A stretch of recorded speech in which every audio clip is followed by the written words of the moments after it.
Entonces fue ahí donde mi padre, viendo, y ya, como les decía, estaba en Belén Bajo, paraba con esa gente, ya había perdido. Belén Bajo, me estás hablando de Iquitos. De la ciudad de Iquitos, es el Belén Bajo. Cuéntame un poco cómo es que Belén Bajo, o sea, qué fama tiene, o sea, dentro de la sociedad de Iquitos, ¿no? O sea, ¿qué es un pueblito, un lugar, un barrio? Es un barrio conocido por lo que ahí hay mucha delincuencia y van a tomar la gente de clase baja.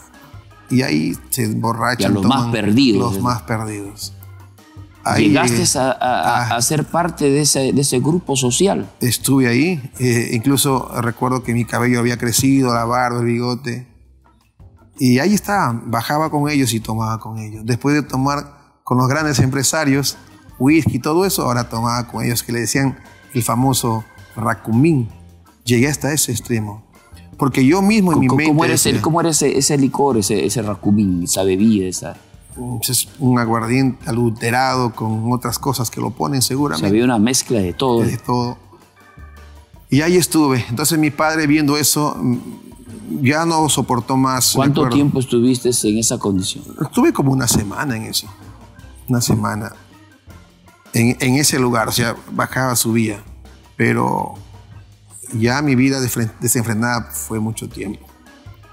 Es ahí donde mi padre me da el pasaje para buscarla a mi esposa. Y me dice, búscala a tu esposa, búscala a mi nieto, porque no quiero que él tenga otro padre. Tú eres su padre. Y me mandó, prácticamente mi papá me desterró de la ciudad de Iquitos y fui a buscar. Primero la llamé a mi esposa para decirle que si podíamos volver. Y me dijo que sí, nunca dudó. Tú sabes que yo siempre te he amado y te voy a seguir amando. Pero ven cambiado, me dijo. Y yo recuerdo ahí que entré a la habitación o al departamento que tenía ahí de mis padres, porque en la casa nos habían quitado, me habían quitado todas mis cuentas, me habían embargado todo, me habían quitado. Estabas en la ruina. En la ruina. En la empresa, una desgracia total.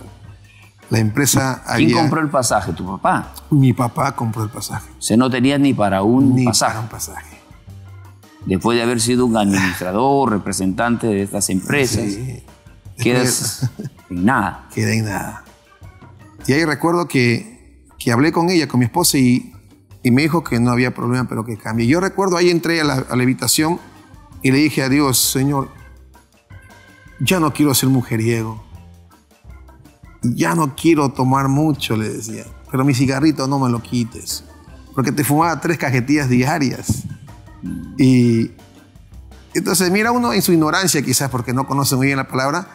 Entonces cuando ya me fui a la ciudad de Tarapoto, donde estaba mi esposa, e inmediatamente se enteraron que estaba yo allá, me llamaron las empresas para trabajar con ellos. Y verdad, yo decía, qué bendición tengo de que estoy en un lugar, saben que estoy, y me consigo trabajo rapidísimo, mientras otros de mi edad están que buscan y buscan y no encuentran. Yo pienso que Dios estaba ahí en el asunto y esperaba el momento propicio para sacarme de esa situación pecaminosa. ¿Verdad? Ahí sí, ya no quise ser infiel a mi esposa. Recuerdo muy bien que empecé a trabajar en el banco un banco X, y recuerdo que los amigos salían y salían por aquí, por allá, y me decían, mira, Julana. Dije, no quiero nada, le dije, no quiero nada. Me corría, pero sí tomaba y sí fumaba.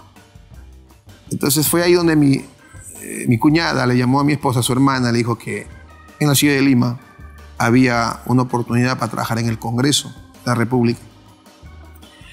Entonces opté, dijo mi esposa, íbamos a comprar ya un terreno allá en Tarapoto para hacer una nueva casa. Pero me llamó mucho la atención de trabajar en el Congreso. Dije, nunca trabajé en el Congreso, sería bueno. Y cuando llego aquí, salen esos videos de aquel tiempo, de los 90 y tantos. Y ahí es donde me quedo aparentemente al aire. Pero le dije a mi esposa, si estoy en Lima, me fui a vivir en La Molina todavía.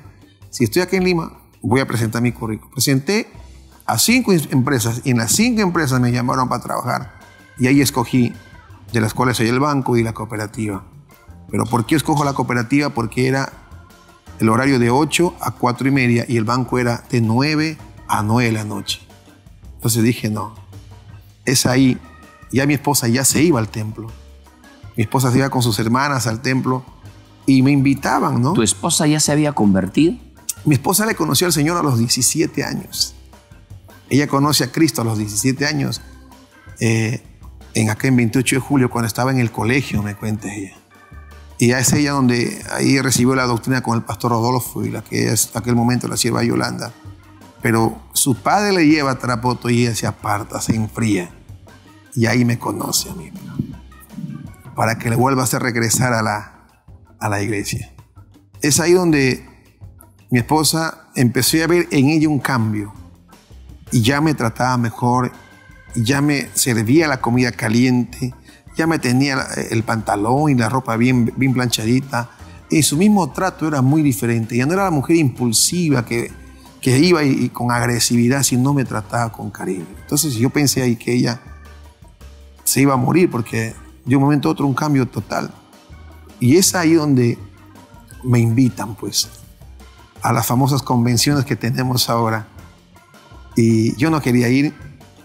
¿Por qué? Porque yo estoy hablando ya de la ciudad de Lima, que ya estaba acá en la ciudad de Lima, porque decía que no es para mí esto. Yo voy a ir a la iglesia cuando esté bien económicamente. No quiero ir como muchos se van a la iglesia cuando están en la ruina. Porque no tiene plata, recién se va a buscar de Dios. No, digo, si quieren que me vaya a la iglesia, tengo que tener un buen trabajo.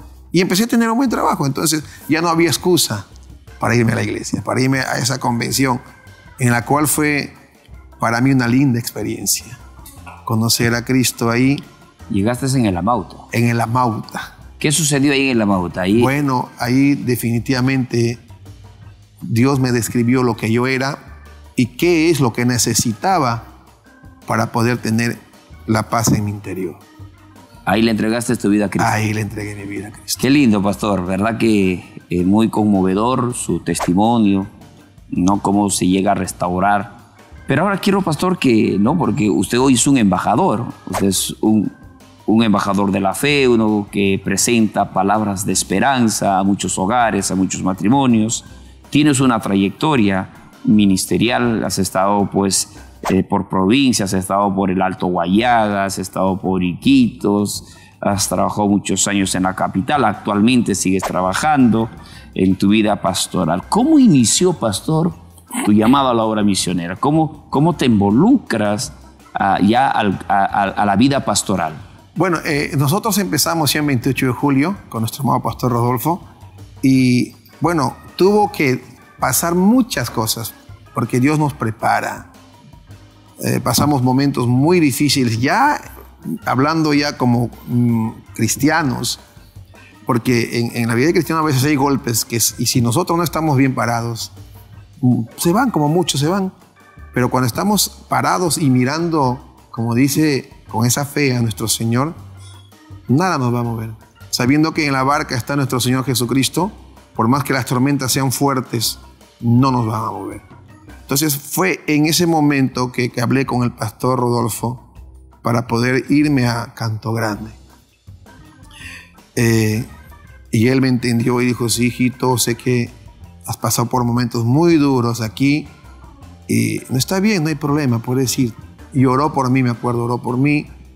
Y esas palabras que nunca me voy a olvidar del pastor Rodolfo, que dijo, ve y crece. Esa palabra se quedó clara en mi corazón. Ve y crece, y cuando yo fui a Canto Grande, ahí empecé a ver la obra misionera. A nuestro pastor, pues, el presbítero de Canto Grande le gusta mucho salir a visitar las tribus, provincias, pueblos lejanos, tanto sierra como selva, río, trochas, todo eso. Y un día me invitó el pastor, me dijo, ¿quieres ir? ¿Qué día van a ir, pastor? Yo trabajaba todavía en lo secular. De tal día agarré y dije, pedí permiso, me dijeron que me iban a descontar, no importa, y me fui. Y experimenté algo hermoso, la necesidad de la gente, de que cómo ansiaban y necesitaban recibir esta palabra, los milagros que Dios hizo en esos lugares cuando oraba nuestro uno de pastor. los milagros que te llamó así, que te impactó, ¿no? Cuando estabas en esos viajes misioneros acompañando al pastor. Claro, uno de ellos que me llamó mucho la atención me impactó fue que había una jovencita de 15 años que estaba postrada en el piso. Y nos juntamos todos y pusimos a orar. Se acercó el pastor a orar por ella, le puso las manos en la cabeza y también en los pies, y lo levantaron y comenzó a caminar. Fue algo extraordinario. Eso fue en un viaje misionero. En un viaje misionero. ¿Para dónde iban? Nos íbamos para Nuevo Edén. Nuevo Edén. Nuevo Edén. ¿A qué distancia de la capital está? ¿Cómo se hace para llegar a Nuevo Edén? Para llegar a ese lugar tenemos que ir en avión o en bus hasta la ciudad de Pucallpa. De la ciudad de Pucallpa tenemos que agarrar una lancha. Si vamos por bus estamos hablando de aproximadamente unas 10 horas. No, más, 16 horas. Hasta Pucallpa. Hasta Pucallpa. Ya. De acá de Lima. Y de Pucallpa hasta Nuevo Edén son más o menos 3 días. En 3 lancha. días. En lancha. En lancha. ¿La comodidad es buena en la lancha? Bueno, los que no conocen, las lanchas tienen 2 cosas, camarotes y tienen también hamacas. Yo les recomiendo siempre en hamacas porque si te metes al camarote es un calor terrible. Entonces, nos fuimos ahí, ¿no? Todos nos fuimos por hamacas. ¿Tú seguías trabajando en el banco o en la cooperativa? Sí, seguía trabajando todavía. Seguía trabajando. Y a veces aprovechaba los días libres que me daban vacaciones, pero ya después, cuando ya fui allá, ya había... ¿Cuántas horas de agua en lancha hasta Edén, me dice? Nuevo Edén, sí, son muchos días. Nosotros no son horas, son días. Son días. Son días, no son horas. Ahora creo que hay rápido, ya hay hasta avionetas, no sé, pero en esos tiempos no había eso.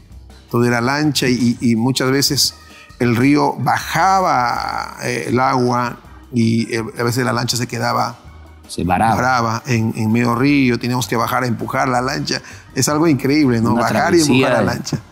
De muchas emociones sí. Ahí, de muchas aventuras. Claro, eso fue las primeras experiencias que tuve en un viaje misionero. Al llegar a ese lugar, ¿fue ahí el milagro, en ese lugar, en ese pueblo llamado Edén? No fue en un lugar llamado, creo que si mal no recuerdo, no me acuerdo muy bien el nombre, pero era del frente al pueblo de los vencedores, que le llamamos nosotros.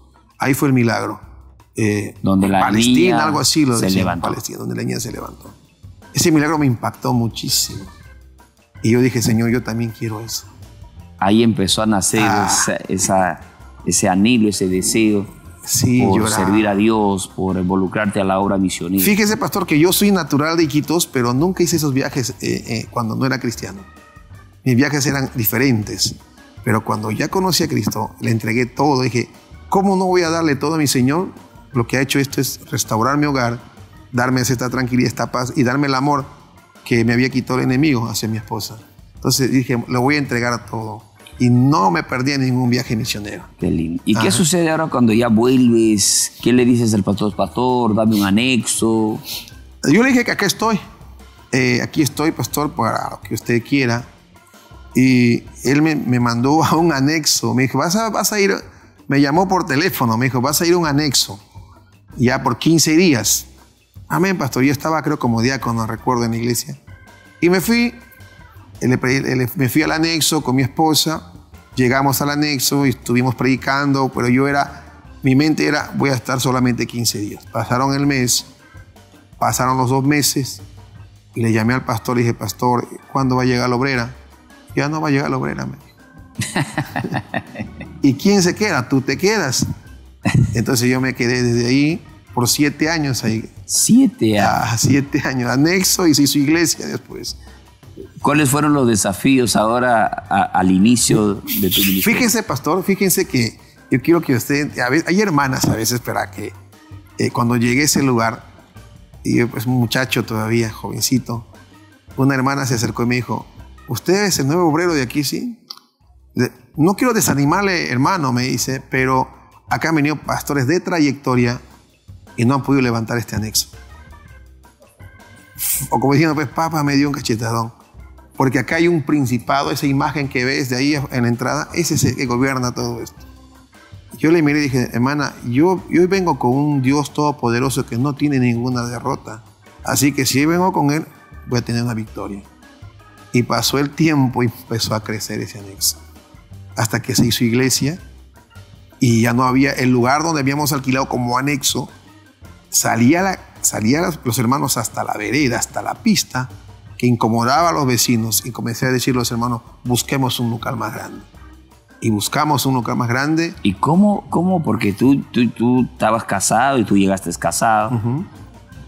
¿Cómo lo recibió la noticia tu esposa cuando le dice, bueno, vas a ser ahora tú el encargado del anexo, ¿no? Lo recibió muy bien mi esposa. En ese momento lo recibió muy bien. Estaba contenta porque estábamos acá en la ciudad de Lima. Estaba contenta. Ya bueno, una nueva experiencia, decía ella. Ya teníamos 3 pequeños.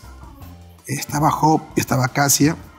Y definitivamente empezamos a trabajar. Ahí un día el primer local que teníamos, que tenía la obrera, nos sacaron porque el Señor nos comenzó a pedir más, para pagar más, pero no teníamos en ese momento.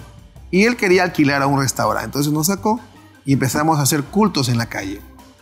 Y había una ancianita que siempre se iba a gritarnos y cuando nos vio en la calle comenzó a hacer fiesta ya. Así era que había ustedes, herejes, todo eso. Y nosotros seguíamos predicando hasta que vino el esposo de una hermana y nos dijo, yo les voy a dar mi local que tenía mi restaurante ahí. Y es ahí donde empezamos a trabajar. Yo hacía un trabajo evangelístico que tocaba a la puerta de los vecinos a preguntar si había algún enfermo para orar. Y así empecé a conquistar al vecindario. Sí, acá mi abuelita está enferma, y pasaba y oraba y se sanaban. Y eso ha sido lo más lindo, o sea, Dios respaldando a su obra. Oraba y se sanaba, empezaron a venir a la iglesia, empezaron a llenarse, empezamos a buscar más locales, hasta que alquilamos un local mucho más grande y también se llenó ese local. Y es ahí donde me cambian. ¿Para dónde sale? Me mandan para Iquitos. ¿Vuelves a tu tierra natal? A mi tierra. Mi esposa no quiso ir. ¿Por qué? Porque decía que nadie es profeta en su tierra.